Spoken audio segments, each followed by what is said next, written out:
So in this activity, which you've done already, the idea was just to figure out whether or not this seesaw balanced. And you were also asked to calculate the reaction at the support for the seesaw. We'll come back to that. We're just going to think about whether it balances first of all. And this will lead us on to starting thinking about static equilibrium, where we can't use particle equilibrium. So far we've always used particle equilibrium to look at static equilibrium problems. And the problems we're going to start thinking about now, we're not going to be able to find a particle where all the forces converge. So for example, in this one, you've got weight straight down and you've got a reaction straight up. In a case like this, those don't converge, therefore we can't find a particle that we can use for particle equilibrium. When that happens, there's a few more things you have to think about, and one of them is moment. So let's look through the examples first just to get an idea of what's meant by the moment of a force. So first example, decide whether it balances. Well, you got a kid and she weighs 200 newtons on one side, another kid, she weighs the same 200 newtons, and so that seesaw obviously is going to balance. So we'll do ticks and crosses for balance or not. Later we'll come back and do the reactions. The next one, got a same situation. We've got two kids the same weight. They're both the same distance, about 5 meters from the support point. Therefore, that must also balance. So if you've got the same weight, same distance, it's going to balance. This one here, we've got two kids the same weight, but their distance from the support point is different. Therefore, it can't balance. And if you think about the weight of these kids wanting to turn this seesaw, then the force or weight that's further away from the center point is going to try and turn that seesaw more.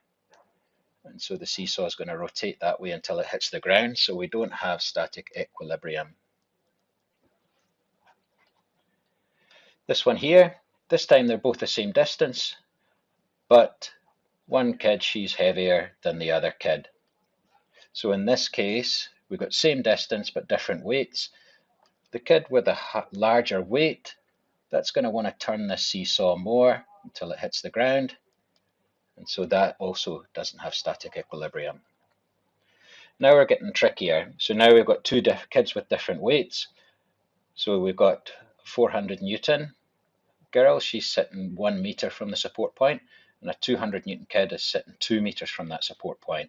Now what you can imagine is the amount that the weight wants to turn that seesaw is dependent on both the weight and the distance from the support point, and that's what we call moment. So the moment of a force. So the moment of a force, usually capital M, is just equal to force times lever arm.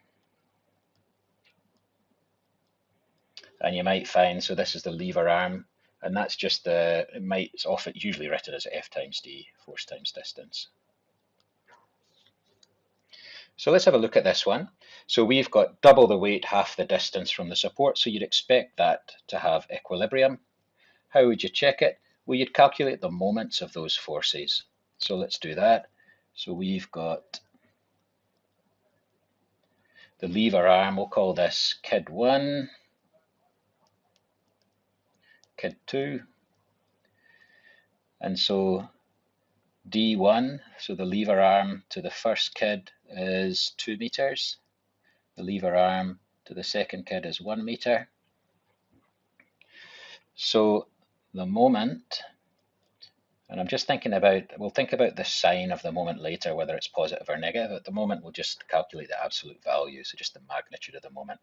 So moment for kid 1 is equal to 200, let's write the equation. Force times lever arm, which is equal to 200 times 2 meters, 200 newtons times 2 meters, which is equal to 400. Okay, so we've got force 200 newtons times distance 2 meters. So the units for this moment are going to be a force times a distance unit, so Newton meters. M2, not worrying about sign just yet, we'll get to that in a minute, is force 2 times distance 2. Really, I should have written force 1 times distance 1 here.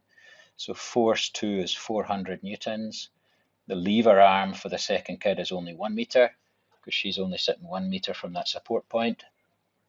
So that's going to be 400 Newton meters. Okay, so this time the moments, so the amount that the seesaw wants to turn for both sides is the same, because we've got double the force at half the distance, and therefore it's the same as the turning moment, how much the seesaw wants to turn due to the person sitting on this side. And so that one is going to balance.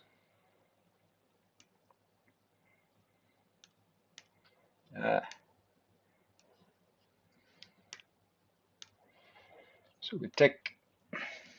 Let's have a think about the next one. So we've got someone, so she's 400 newtons, she's sitting at 2 meters.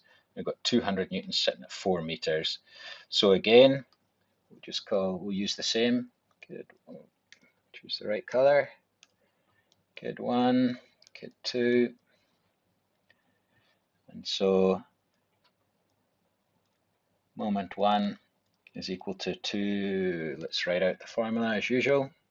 Moment 1 is force 1 times lever arm 1, so just the distance from the support. That's what lever arm means, which is going to be 200 times 4, which is equal to 800 Newton meters. Moment 2 is equal to force 2 times lever arm 2, which is going to be 400 times 2 meters, which is also 800 Newton meters. So the moments are the same. The amount these forces want to turn the seesaw about the point is balanced on both sides, and therefore that one also will balance. A couple more. Let's just speed through them. Kid 1, kid 2. M1 is equal to force 1 times distance 1, or lever arm 1, which is equal to 200 times 3 meters, which equals 600 meters. 600 Newton meters.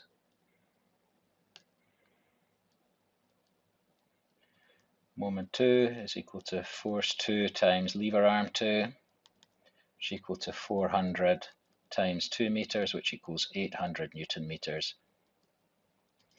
Okay, so this time it's not going to balance, and so this, to get it to balance, kid 2 would have to move back 1 meter, so that we had the same situation as above. And so in this case, we're not got static equilibrium, it's not going to balance. So I'll just quickly accelerate this bit and speed it up so we get through a bit quicker, but you get the general idea. I'll meet you on the other side of the fast forward.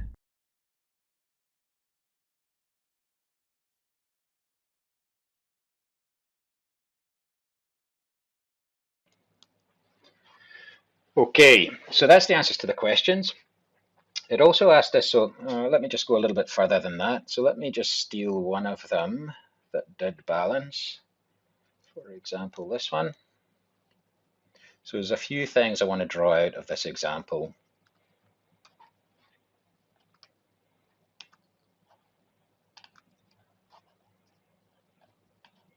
The first thing is we can't use particle equilibrium to do this.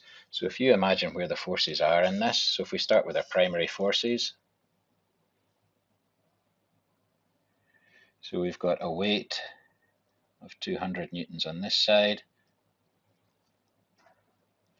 We've got a weight of, I forgot to bring that kid's weight, but she was 800 newtons. Just move it up. Sorry for shuffling the page around. So 2, 4, 6, 8.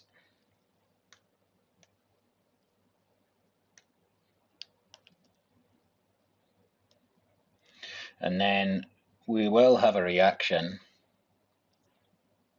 and I'll just talk about what that would be a bit more in a minute.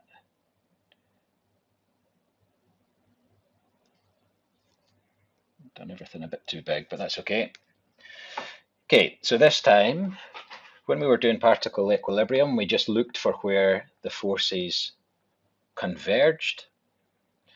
And then if all the forces converged in the same place, we could use the point where they converge, take that little particle out and look at the static equilibrium of that particle. And the rule was, if you had sum of the x components equals 0 and sum of the y components equals 0, then you would have static equilibrium. In this case here, that's no longer the case. And so these forces don't all converge onto one point, so we can't find a particle like that. Now in that situation, and it doesn't have to be that they're all parallel, you can have other situations. So if I just think about a square block or something like that. So if I've got a square block and I might have some different forces acting on that. If you think about, so those are not all parallel. However, if we trace back the lines of action, I'm just going to change this one a little. So you've got half a chance of getting static equilibrium. Trace back the line. Wasn't very well chosen. Hold on.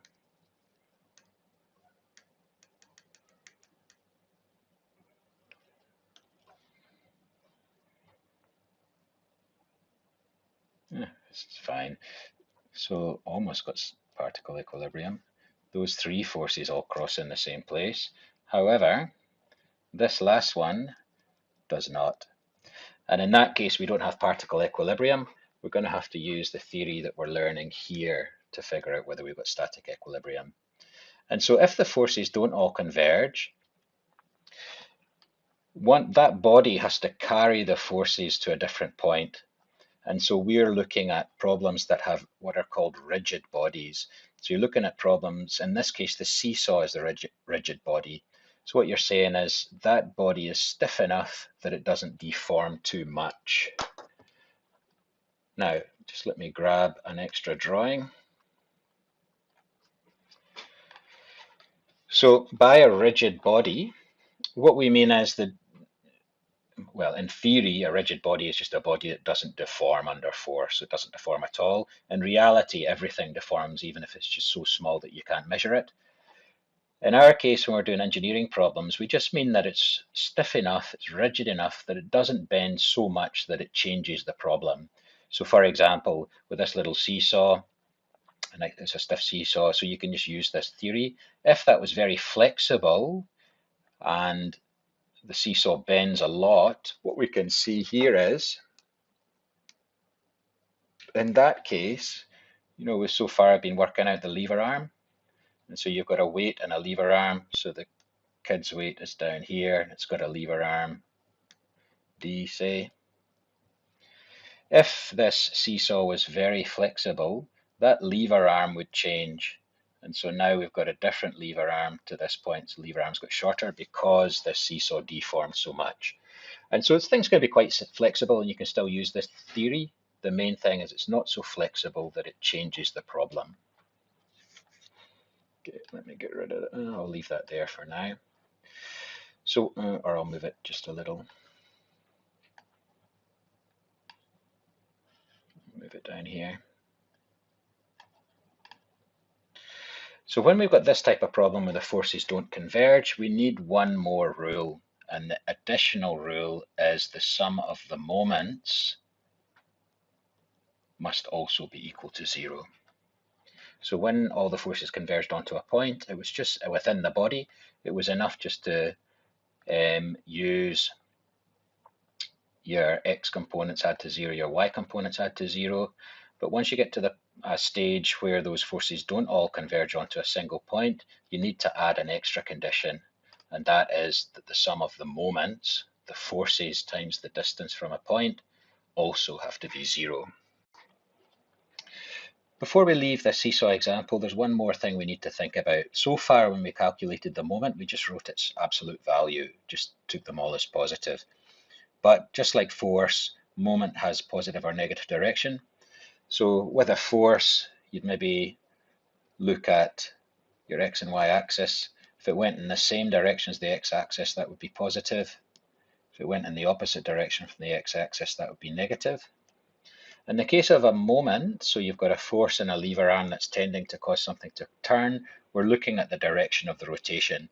So for this kid, she's sitting on this side, her weight's acting downwards, you've got a moment because you've got this distance to the support. That would tend to make the seesaw turn anti-clockwise, and that would usually be taken as a positive moment. Whereas the girl on this side, her weight combined with her distance from the support would tend to rotate that seesaw clockwise. And usually a clockwise rotation, a moment which would cause a clockwise rotation, would be taken as a negative moment. Now the way to remember this is sometimes called right hand rule.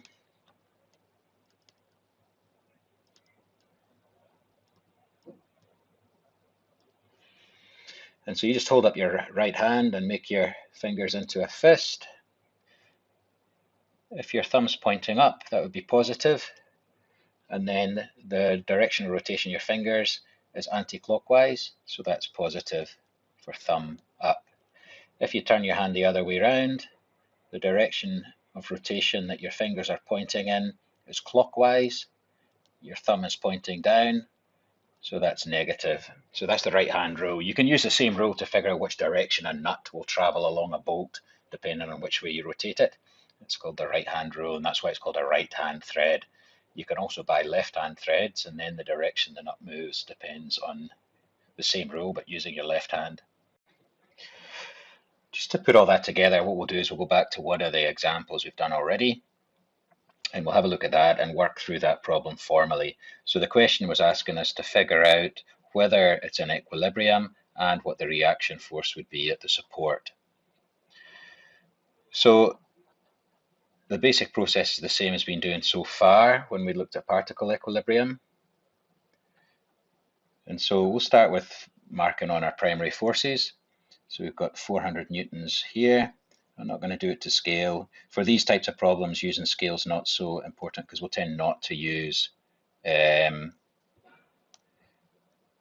scale drawings to solve the problems.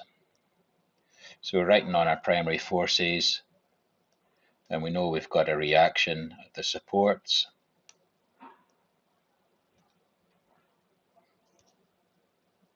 Just call that R. And so we can see from this, in this case, that these forces aren't going to converge to a single point, so we're not going to be able to use particle equilibrium. So we have to make sure that we include the extra condition. So the conditions for particle equilibrium were the sum of the x components equals 0 and the sum of the y components equals 0. But in this case, where we don't have a single particle that we're looking at, we also need to make sure that the sum of the moments also equals 0. So let's start with finding the reaction first. So essentially we're assuming that it's got equilibrium. Well, we know the seesaw is not falling down the way it must be supported, so these forces must balance. And so we are using the fact that the sum of the y components must be 0 if we've got static equilibrium. And so let's figure out what we'd get from that. So that means, so sum of f of y, fy equals 0, therefore negative 400. So we've got this force, it's acting downwards. If I assume that my x and y coordinates are in the usual direction, negative 400, negative 200 for the other sides, also acting downwards. R is positive, must be equal to 0, therefore R must be equal to 600 newtons. And so that's us figured out the reaction. Now, for equilibrium, static equilibrium, or for this seesaw to balance, we must also have the sum of moments equals to 0. So we use that for the next part. Let's just figure out what those moments are first. So we'll call this, again, we'll just work kid 1, kid 2. So M1 is equal to the weight of the kid times the lever arm from the support, which is equal to 200 times the distance was 2 meters. which equals 400 Newton meters. But what we need to think about as well is what direction is that in? Well, this kid's weight is wanting to rotate the seesaw this way. And so we're looking at a rotation in this direction, which is clockwise, which is therefore a negative moment. And so this should be negative, negative, negative. For M2, so for M2, the moment due to the weight of the second kid. So she's sitting here, so her weight pushing down this way, the support's over here, therefore it's going to want to rotate the seesaw anti-clockwise, so this time it's positive. So it's equal to F2, positive F2 times D2. Spotted that I missed that, which is equal to 400 times a lever arm of 1 meter, which is equal to 400 Newton meters. So the sum of the moments is just, the only moments we have is M1 plus M2, which equals minus 400 plus 400, which is equal to 0 Newton meters. So therefore, seesaw is balanced. Sorry.